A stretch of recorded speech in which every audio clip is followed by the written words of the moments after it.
Hi guys, it's the Dino Hunter here. So, I'm going to show you exactly what to do to run through the tutorial island. I mean, they pretty much give you markers on where to go. However, just for those people who are not used to this game, never played it before, coming back, it's been a long time, here's just a quick run through of what we're going to do. So, first off you need to make your name. Talk to the Gillinois guide, and then after you spoke to him you go run over and talk to the survival expert. There will be flashing arrows and she will give you a small fishing net where you must then click on your inventory before continuing. So the max stats you can get from obviously completing the tutorial island are 3 in all of the non-combat skills, except for rune crafting and crafting. These two do not get covered in the tutorial. There is a quest that you can start to get your rune crafting done, which is called Rune Mysteries. However, so as you saw, I chopped down the tree. I used the shrimp that I caught from the net in the fishing spot, and then use those shrimp. Well, use the logs that I got from the tree with the tinder box, and then use the shrimps on the fire to cook the shrimps. So, continuing, you then need to go run through this gate, and then there will be a door which you need to go through, and you'll have to talk to the master chef who will teach you how to cook bread, which is great. So he gives you a pot of flour and a bucket of water. So click on one, use it on the other, and you'll get some bread dough. You use the bread dough on the cooking range, which is highlighted above. So there is still a chance that you can burn this, so I'm not sure if it affects if you can continue, but however, so the next thing we do, we go through this door and it tells you how to run. So there's a toggle up here. However, if you haven't got that, say if you're playing on mobile, you can just go on your options and there's a run option just here. So you click it and then you follow the arrow in your map at the top right of the screen. It's a little red arrow and it will tell you where to go next. So from here, we move through this door and then we talk to the quest guide. He will tell you what quests are. Shouldn't have really skipped that, I'm really sorry guys. So, as you can tell, so these are all the free to play quests. So you've got the Black Knight's Fortress, Cook's Assistant, Crosshair Curse, Demon Slayer, Doric's Quest, Dragon Slayer, Ernest the Chicken, Goblin Diplomacy, Imp Catcher, The Knight's Sword, Miss Stalin Mystery, Pirate's Treasure, Prince Ali Rescue, The Restless Ghost, Romeo and Juliet, Rune Mysteries, Sheep Shearer, Shield of Arov, Vampire Slayer, Witch's Potion, and the newest quest, which is X Marks the Spot, which gives you a guide into how to complete the clue scrolls. So, we also have the Achievement Diary, the minigame list, and the current favour. These two are members only. I'm pretty sure that most of the Achievement Diaries, I think the Achievement Diaries as well, are also members only.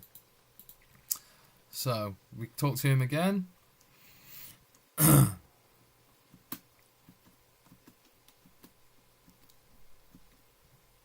So, there'll be quest markers that look like this one up here as to where you can start quests. Now, in the tutorial there is no quests, sadly, so we're going to continue through and we're going to talk to the mining instructor. So, we unlocked a new soundtrack. Okay. So, it gives us a bronze pickaxe. You used to have to go around and prospect each of these two rocks, which contain tin and copper. However, now they've shortened it a little bit and just gave you the pickaxe straight away. So, I've mined the tin. I'm just going to go mine the copper. Then, once you have both in your inventory, you're going to use the tin on the furnace over here, which will create as a bronze bar. So, now that we've got the bronze bar, we go talk to the mining instructor again, and he should give us a hammer. And we're gonna have to go make a bronze dagger. So, bronze dagger takes 1 bronze bar, which we've got. So after that, it will tell you to carry on through to the next area, which is the combat training area. So we go through, and we go talk to the combat instructor. Okay. So he's telling us to go into our backpack and view the equipment stats. We've then got to click on the dagger to equip it, and as you can tell, it shows you the stats difference. So if I unequip it, everything's 0. If I equip the bronze dagger, everything goes up. Now some will have stats that go down, mainly armor. Like he's now gave me a bronze shield, bronze sword and a wooden shield. So if I equip the bronze sword, the crush is -2. But some of the other stats have gone up. So I'll equip the wooden, and it's forced me to go onto this. So here we have the attack options, the attack styles. So we've got accurate stab, which is attack XP, lunge, which gives you strength, slash, that gives you strength, and block, that gives you defense. Now block will always give you defense XP. Some others will not have attack XP or strength XP. Some will be shared, some will just have attack, some will just have strength options and defense options, like the abyssal whip. So we're going to have to go through the gate, open the gate, and we're going to have to go kill a giant rat. So I've kept it on attack style because I'm not too fussed about getting some attack XP. So if your health does get low, you've got food here which you can eat, which boosts your hit points back up. So with these bones as well, you can actually pick them up and bury them, which will give you some prayer XP. So we're going to go back and talk to the combat instructor again. We've killed the giant rat, and he's told us to kill it with a bow and arrow. So we've got to equip it.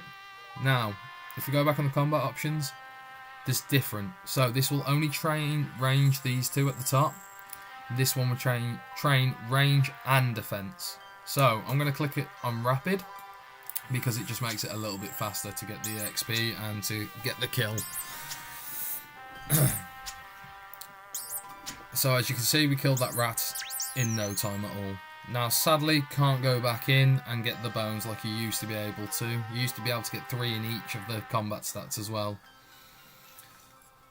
Sadly you can't do that anymore. So we've walked up the stairs, and this is where we talk to the banker to talk about obviously the currency of RuneScape. So I've used the bank. You start off with 25 GP in your bank, which isn't a lot, trust me. It's not going to get you anywhere. So vote these members with a skill total of 300. So to vote, you need to be a member with a skill total of 300. Now when you start the game, this is the poll, but when you start the game, you start with a total of 32.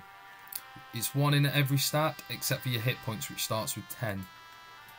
So now we need to talk to the account guide, and he'll tell us about obviously how to make your account management safe.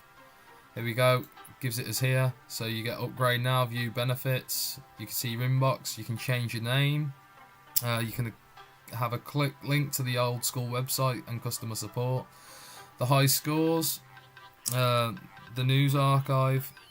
So this benefits button is the where you get bonds and to upgrade your membership.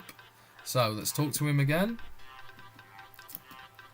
And obviously we've got a world switcher as well, which we don't get access to sadly until after we've completed the tutorial island.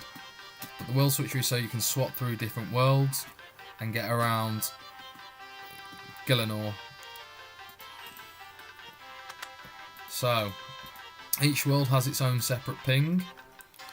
Now this is Brother Brace, who we talked to, and he's going to unlock us the prayer icon at the bottom of my screen here. So, the prayer menu, open it up, and you've got loads of prayers. Now, from what I remember, up to Protect from Melee, maybe Eagle Eye and Mystic Might are all non-members, and the rest from there forward are all members. So, some of these are locked behind quests and locked behind challenge scrolls, which you get from completing the Chambers of Xeric, which are Rigor and Augury. So, oh, and also, sorry, Preserve.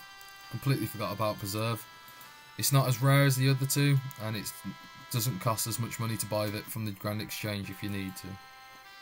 So, continuing on, we're going to continue, and we've ended up at the Mage Pies. Now, if you want to become an Iron Man, or a hardcore Iron Man, you talk to him, and he will tell you the difference between each Iron Man. So, hardcore Iron Man only have one life. If you die with it, you don't lose your account, don't worry. What happens is you turn into a regular Iron Man, which is you just can't trade with other players. You can't pick up other players' loot. And then there's the Ultimate Iron Man, which is like a normal Iron Man, except for without the banking. So you can't use a bank in Gielinor at all. I'm not going to become an Iron Man. I've already got a hardcore Iron Man already set up. So, this is the magic instructor. He'll teach you how to use magic. So, if we go onto the prayer book, magic book here, he'll tell us exactly what to do. So, he's gave us some runes that we need to cast on a chicken. So, cast it. Now, sadly, like before, you can only cast it once. It will not let you cast it again, which kind of makes me a bit sad because you used to be able to get to 3. Now, to go back to finish off the tutorial island and go to the mainland, you talk to the magic instructor again, and he'll ask if you want to go back to the mainland. I do. If you don't, then there's not really much else you can do around here, sadly, other than go back to the mainland now. You can't get all your stats up to level 3. So, yes, I do want to go back to the mainland. No, I'm not planning on being an Iron Man. And thus, we have now finished the tutorial island and ended up in Lumbridge. Thanks for watching, guys. I hope this has helped if you do not understand precisely what to do at Tutorial Island. Thanks, guys. Take care.